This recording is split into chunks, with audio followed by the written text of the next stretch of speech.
कक्षा 9 हिंदी क्षितिज। पाठ 6 प्रेमचंद के फटे जूते। इसके महत्वपूर्ण जो प्रश्न है उसके बारे में अध्ययन करेंगे। क्वेश्चन नंबर 1, प्रेमचंद के फटे जूते पाठ के लेखक कौन है? ये पाठ किस भाषा शैली में लिखा गया है? प्रेमचंद के फटे जूते पाठ के लेखक हरिशंकर परसाई हैं।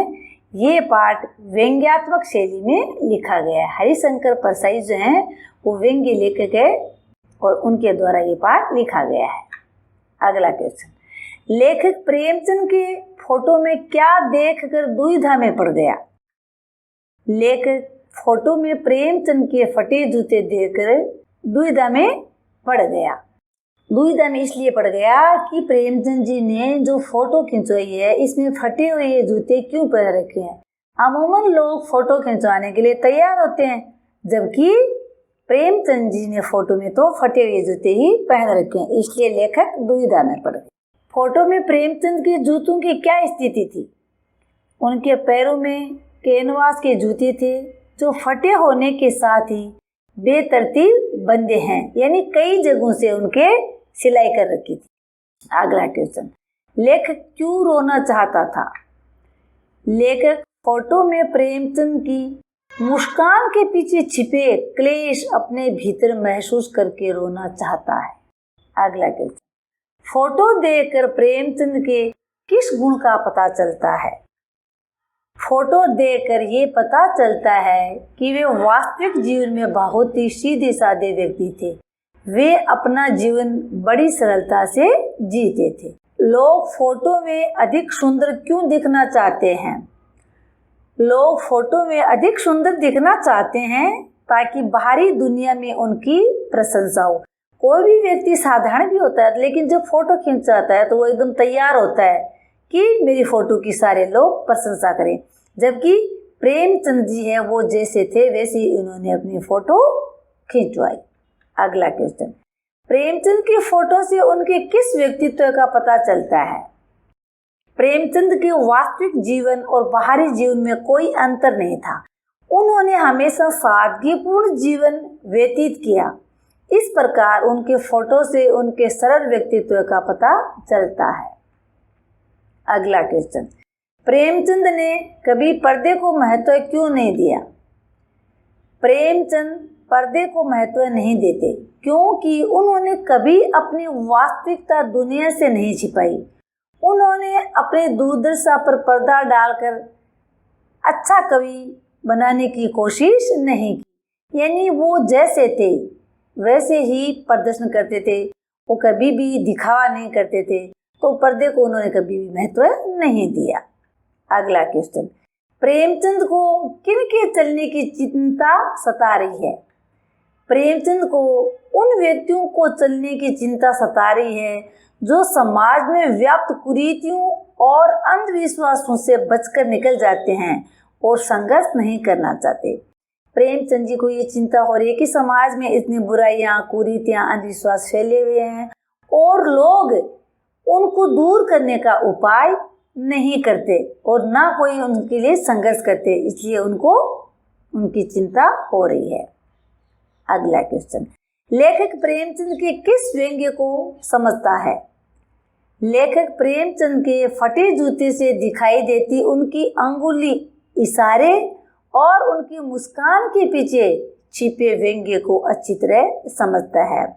यानी लेखक ये समझ जाता है कि प्रेमचंद जी का जो जूता फटा हुआ है और उसमें से जो अंगुली निकली है वो समाज में फैली हुई बुराइयों की तरफ इशारा कर रही है और उनकी मुस्कान के पीछे छुपा हुआ है कि समाज में कितने अंधविश्वास, कुरीतियां फैली हुई है, उनका वो विरोध करना चाहते हैं। ये बात है लेखक व्यंग्यात्मक रूप से समझाता है। अगला क्वेश्चन, प्रेमचंद के फटे जूते पाठ के आधार पर प्रेमचंद के व्यक्तित्व की विशेषताएं बताइए। प्रेमचंद सादा जीवन, उच्च विचार वाली जीवन शैली के अनुयायी थे। उन्होंने जीवन में आने वाली चुनौतियों से समझौता नहीं किया बल्कि उनका सामना किया। उन जैसे महान साहित्यकार की वेशभूषा देखकर उनके आडंबर रहित व्यक्तित्व का स्पष्ट परिचय मिल जाता है। फटे जूतों में फोटो खिंचवा लेने की इच्छा असाधारण व्यक्ति में ही हो सकती है। यानी जो प्रेमचंद जी है, उन्होंने जब फोटो खिंचवाई तो ये नहीं सोचा कि मेरा जूता फटा हुआ है, फोटो कैसे आएगी, लोग क्या कहेंगे। वो दिखावा नहीं करते थे, वो जैसे थे वैसा ही दिखते थे। तो उन्होंने फोटो में भी अपने जूते का ध्यान नहीं रखा। तो ऐसी फोटो कोई असाधारण व्यक्ति ही खिंचवा सकता है। साधारण व्यक्ति तो फोटो खिंचवाने के लिए अच्छे से तैयार होते हैं, बढ़िया कपड़े पहनते हैं। अगर उनके पास कपड़े और जूते नहीं होते तो वो पड़ोसियों से मांग कर भी ले आते हैं ताकि मेरी फोटो अच्छी दिखे और लोग मेरी फोटो की बढ़ाई करें। जबकि प्रेमचंद जी के व्यक्तित्व में ये गुण नहीं था। अगला क्वेश्चन, फोटो को लेकर आम लोगों और प्रेमचंद जी के व्यवहार में क्या अंतर दिखाई देता है और क्यों? फोटो खिंचवाते समय सामान्यतः लोग अपनी वेशभूषा, मुख मुद्रा, केश विन्यास आदि के बारे में विशेष सतर्कता बरतते हैं। वे फोटो के द्वारा अपनी सर्वोत्तम छवि प्रस्तुत करना चाहते हैं। प्रेमचंद जी का व्यवहार इसके ठीक विपरीत दिखाई देता है। उन्हें फटे जूते के साथ फोटो खिंचवाने में कोई संकोच नहीं हुआ।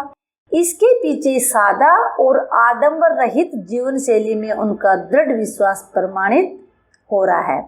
यानी जब प्रेमचंद जी ने फोटो खिंचवाई तो इसमें कोई दिखावा नहीं था। वो ये नहीं चाहते कि मेरी फोटो अच्छी आए, लोग बढ़ाई करे। वो जैसे थे वैसे की वैसी उन्होंने फोटो खिंचा ली। तो प्रेमचंद जी वो आडंबर रहित जीवन शैली, उनमें उनका दृढ़ विश्वास था और यही इसमें प्रमाणित हो रहा है। अगला क्वेश्चन, लेखक ने प्रेमचंद को जनता का लेखक क्यों कहा? जनता का लेखक वही होता है जो सामान्य लोगों के सुख दुख, समस्याओं और आकांक्षाओं को अपनी रचनाओं में स्थान देता है। प्रेमचंद जी ने अपनी प्रसिद्ध रचनाओं में इन्हीं लोगों के जीवन को चित्रित किया है। गोदान इन्हीं लोगों के धार्मिक शोषण की कहानी है। अतः प्रेमचंद को जनता का लेखक कहा जाना सर्वथा उचित है। यानी प्रेमचंद जी ने उपन्यास लिखे हैं, कहानियां लिखे हैं, उनमें आम लोगों को स्थान दिया है और उनकी समस्याओं को, उनके बारे में सब लोगों को बताया है। इसलिए ये जनता का लेखक कहलाते हैं। गोदान है वो प्रेमचंद जी का लिखा हुआ उपन्यास है। इसमें एक होरी नामक किसान होता है जो गोदान करने की इच्छा भी पूरी नहीं कर पाता और वो मर जाता है। तो प्रेमचंद जी की कहानियां एकदम हकीकत को बयां करती। अगला क्वेश्चन, हरिशंकर परसाई के अनुसार प्रेमचंद का जूता घिसा नहीं था, फटा था, क्यों? जूते से जब किसी वस्तु को निरंतर ठोकर मारी जाए तो वह घिसता नहीं, फटता है। सामाजिक शोषण के विरुद्ध अपने अभियान में बाधक बनने वाले टीलों को प्रेमचंद सदा ठुकराते रहे। इसी कारण उनका जूता फट गया। जूता तले की ओर से घिसता है, ऊपर की ओर से नहीं। अतः लेखक के अनुसार जूता घिसा नहीं था, फटा था। यानी प्रेमचंद जी का जूता है वो फटा था। जूता घिसता कहाँ से है? नीचे तले से घिसता है। जबकि प्रेमचंद जी की तो अंगुली दिख रही थी। इसका मतलब ये है कि उनके सामने जितनी भी सामाजिक समस्याएं आई और उन समस्याओं को दूर करने के लिए उनके रास्ते में जो टीले आए, बाधाएं आई, उनको ठोकर मारते गए। यानी समस्याओं को हटाते रहे, सब लोगों का सामना करते रहे। इसलिए उनका जूता है वो घिसा नहीं था, फटा था।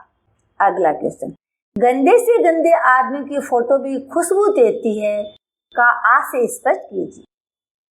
फोटो खिंचवाते समय लोग अपनी वेशभूषा को लेकर सदा सतर्कता बरतते हैं। व्यक्ति अपने विचारों और आचरण में कितना भी गिरा हुआ क्यों न हो, फोटो खिंचाते समय वह अपने बड़ा भद्र पुरुष दिखाने की कोशिश करता है। अपनी सर्वोत्तम पोशाक और जूते धारण करके ही फोटो खिंचवाता है। यानी मानव का स्वभाव माने कि जब वो फोटो खिंचवाता है तो अच्छे से कपड़े पहनता है, अच्छे से अपने बाल संवारता है ताकि मेरी फोटो अच्छी से अच्छी आए, चाहे वो उसका आचरण कैसा भी रहा हो। इसलिए फोटो को देखकर हम किसी व्यक्ति के आचरण के बारे में पता नहीं लगा सकते कि आदमी अच्छा है या खराब। मूर्ख लोग तो इत्र लगाकर फोटो खिंचवाते हैं, मानो उनके फोटो में इत्र की खुशबू भी आती रहेगी। अतः फोटो को देखकर व्यक्ति के दुर्गुणों का पता नहीं चल पाता। यानी जो लोग समझदार नहीं है, मूर्ख है, वो जो फोटो खिंचवाने जाते हैं तो अपने कपड़ों में इत्र लगाते हैं, क्यों इत्र लगाने से खुशबू आती है, तो वो तो ये सोचते हैं कि उनकी फोटो से भी खुशबू आएगी। अतः फोटो देख करके किसी भी व्यक्ति के दुर्गुण का पता नहीं चल पाता।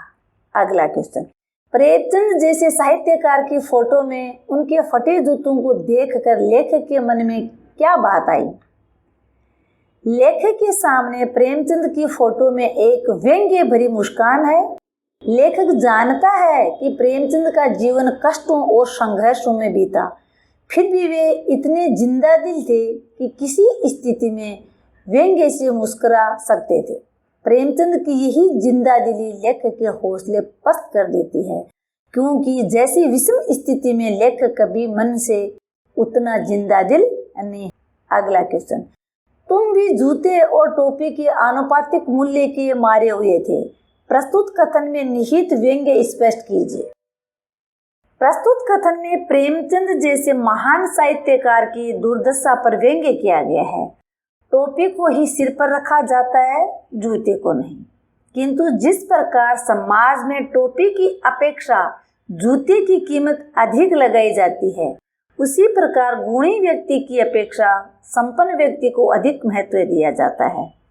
महान साहित्यकार होते हुए श्री प्रेमचंद धनी संपन्न लोगों की तुलना में कम सुविधाएं जुटा सके।